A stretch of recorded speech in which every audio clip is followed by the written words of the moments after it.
Bestian, pasti akan udah kemarin juga ke sini.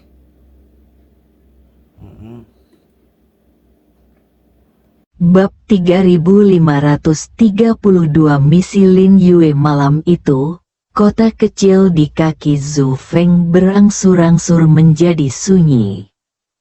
Bintang-bintang di langit berkelap-kelip dan tampak sangat terang di bawah malam.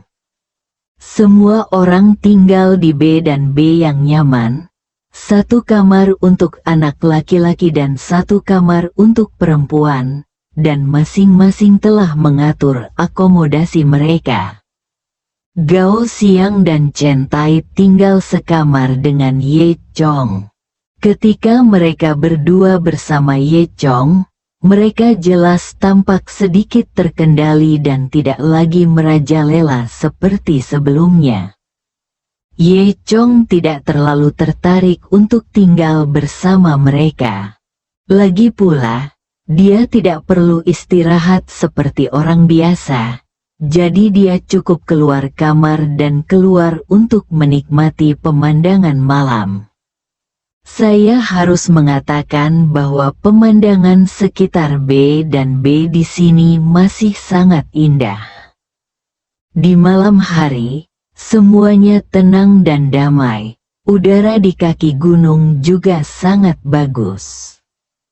Terdapat tanaman selentingan di tengah halaman, dengan dedaunan hijau subur dan tanaman merambat yang melilit. Ada meja kayu yang diletakkan di bawah tanaman merambat, dan di sebelahnya ada dua kursi goyang, yang bergoyang lembut tertiup angin dan mengeluarkan suara mencicit. Ye Chong berjalan ke kursi goyang dan memilih salah satu untuk diduduki. Dia menatap bintang-bintang, memandang ke puncak gunung di kejauhan yang tersembunyi dalam kegelapan, memikirkan langkah selanjutnya. Tepat ketika Ye Chong sedang berpikir liar, terdengar sedikit suara langkah kaki di belakangnya. Melihat ke belakang, ternyata Lin Yue, yang juga keluar dari ruangan. Dia melihat Ye Chong duduk sendirian di kursi goyang dan berjalan sambil tersenyum. "Ye Chong, kamu juga tidak bisa tidur?" Lin Yue bertanya dengan lembut. Ye Chong menoleh dan melihat bahwa itu adalah Lin Yue. Dia sedikit tersenyum. "Ya, aku tidak terbiasa tidur lebih awal. Bagaimana denganmu?" Ye Chong berbohong. Lin Yue tidak menjawab dan duduk di kursi goyang di sebelah Ye Chong. Dia mengenakan piyama berwarna kuning angsa, memperlihatkan sepasang kaki panjang seputih salju. Bahkan di bawah sinar bulan, kaki panjang itu tampak mempesona. "Aku juga tidak bisa tidur. Mungkin aku sedikit gugup menghadapi pendakian besok." Ye Chong tahu bahwa Lin Yue, seperti dirinya, tidak mengatakan yang sebenarnya. Lin Yue sepertinya tidak datang ke sini untuk mendaki gunung. Karena dia masih membawa senjata. "Untuk apa kamu di sini?" Ye Chong bertanya dengan rasa ingin tahu. Lin Yue berhenti sejenak, lalu berkata, "Menurutku kamu adalah orang baik, jadi aku tidak akan menyembunyikannya darimu. Sebenarnya, aku di sini untuk menjalankan misi." Oh, Ye Chong menjadi semakin penasaran. Lin Yue melihat sekeliling dan tidak menemukan siapapun sebelum mengatakan yang sebenarnya kepada Ye Chong secara misterius. Mata Lin Yue menjadi serius dan dia berbisik, "Sebenarnya, saya adalah seorang agen dan anggota Biro Keamanan. Saya di sini untuk menjalankan misi." Ye Chong mengangguk, menunjukkan bahwa dia tidak terkejut. Lin Yue melanjutkan, akhir-akhir ini, gadis-gadis muda sering menghilang di dekat Zhu Feng. Dan ada rumor bahwa gadis-gadis ini telah berubah menjadi hantu. Para pejabat telah menyelidikinya sejak lama, tetapi tidak ada petunjuk yang ditemukan. Jadi kali ini, mereka memanggil saya dan meminta saya menyelidiki masalah ini. Ketika Ye Chong mendengar ini, dia bersikap sangat tenang dan tidak terkejut sama sekali. Gadis yang hilang itu berubah menjadi hantu. Ini kedengarannya seperti peristiwa supernatural.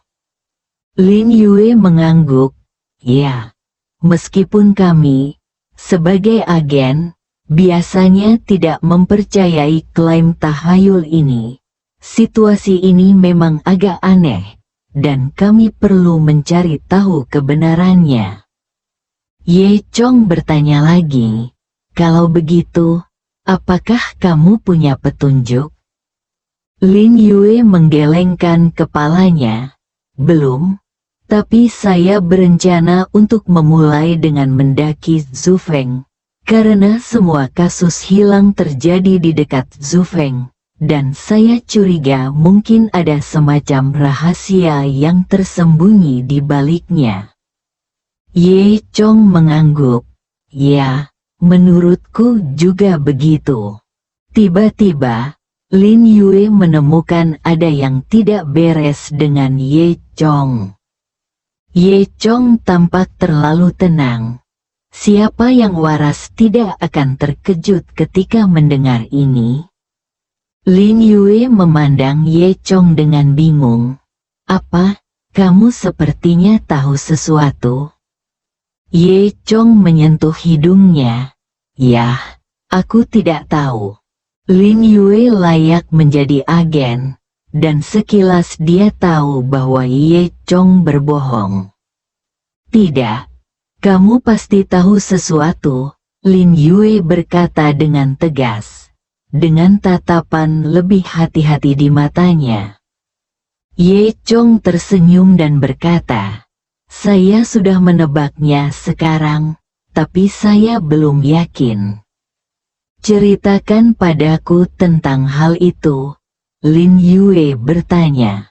Tunggu saja sampai aku yakin, dan aku akan memberitahumu ketika waktunya tiba. Lin Yue mengeluarkan suara "C" dan berkata, ini misterius." Saat kedua orang itu sedang berbicara, mereka tiba-tiba mendengar suara di dalam. Sepertinya Qiu Xiaosui. Lin Yue mendengarkan selama beberapa detik dan berkata, "Ayo kita lihat." Kemudian, Ye Chong mengikuti Lin Yue dan masuk ke dalam rumah. Saat ini, sekelompok orang berkumpul di koridor umum B dan B. Qiu Xiaosui ditangkap oleh seorang wanita paruh baya dan ada seorang wanita tua dengan gaun bermotif bunga duduk di sebelah wanita paruh baya itu. Ternyata Qiu Xiaosui juga tidak bisa tidur. Jadi dia melihat Ye Chong dan Lin Yue duduk bersama di luar jendela.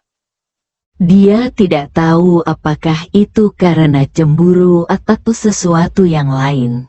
Qiu Xiaosui juga siap untuk terlibat.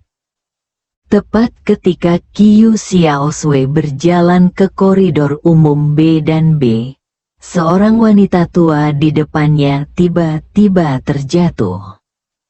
Setelah melihat ini, Qiu Xiaosui segera melangkah maju untuk membantu wanita tua itu berdiri. Akibatnya, sebelum dia bisa membantu wanita tua itu berdiri, putri wanita tua itu muncul. Dia terlihat sangat galak, dan mata segitiganya menampakkan aura kejam. Begitu dia melihat wanita tua itu jatuh, dia langsung menuduh Qiu Xiaosui dengan keras. Bagaimana caramu berjalan? Kamu menjatuhkan ibuku. Apa yang akan kamu lakukan? Qiu Xiaosui tercengang. Dia tidak menyangka akan menghadapi situasi seperti itu. Dia menjelaskan dengan sabar, "Saya tidak memukulnya.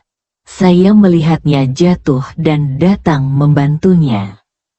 Tetapi wanita bermata segitiga itu menolak untuk melepaskannya, berpegangan pada Qiu Xiaosui, dan bertanya sambil mencibir, "Kamu tidak memukulku. Mengapa kamu membantuku? Kamu jelas memiliki hati nurani yang bersalah." Wanita tua itu juga duduk di tanah, terlihat sangat kesakitan dan diam. Qiu Xiaosui merasa tidak berdaya dan marah. Dia tahu bahwa dia telah diperas. Orang-orang di sekitar mulai memperhatikan perselisihan di sini dan berkumpul. Setelah mendengarkan beberapa argumen, mereka tahu apa yang sedang terjadi. Semua orang menyadarinya, menunjuk ke arah wanita bermata segitiga dan berbicara dengan suara pelan. Tetapi wanita bermata segitiga itu tidak peduli. Dia berkata dengan arogan, "Jika kamu tidak membayar uang hari ini, jangan pernah berpikir untuk pergi. Harganya 800.000 yuan, bahkan lebih murah 1 sen. Karena telah membuat ibuku menjadi seperti ini." Negara. Mendengar ini, semua orang menghela nafas. Ini benar-benar mulut yang besar untuk seekor singa. Ketika Qiu Xiaosui kehabisan akal, Ye Chong dan Lin Yue sudah berjalan mendekat. Ketika kedua orang itu melihat Qiu Xiaosui dikepung, mereka segera melangkah maju untuk menanyakan situasinya. Qiu Xiaosui memberitahu mereka berdua apa yang terjadi. Lin Yue mengerutkan kening setelah mendengar ini. "Nyonya, Anda memeras," Lin Yue berkata. "Ada pengawasan di sini. Anda tidak bisa berdiri." Wanita bermata segitiga itu mendengus dingin. "Bagaimana kamu bisa bicara? Apa itu pemerasan dan pengawasan? Sudah kubilang, dialah yang memukulnya. Aku tidak peduli. Jika aku tidak membayar kompensasi hari ini, tidak ada seorang pun bisa pergi." Bersambung.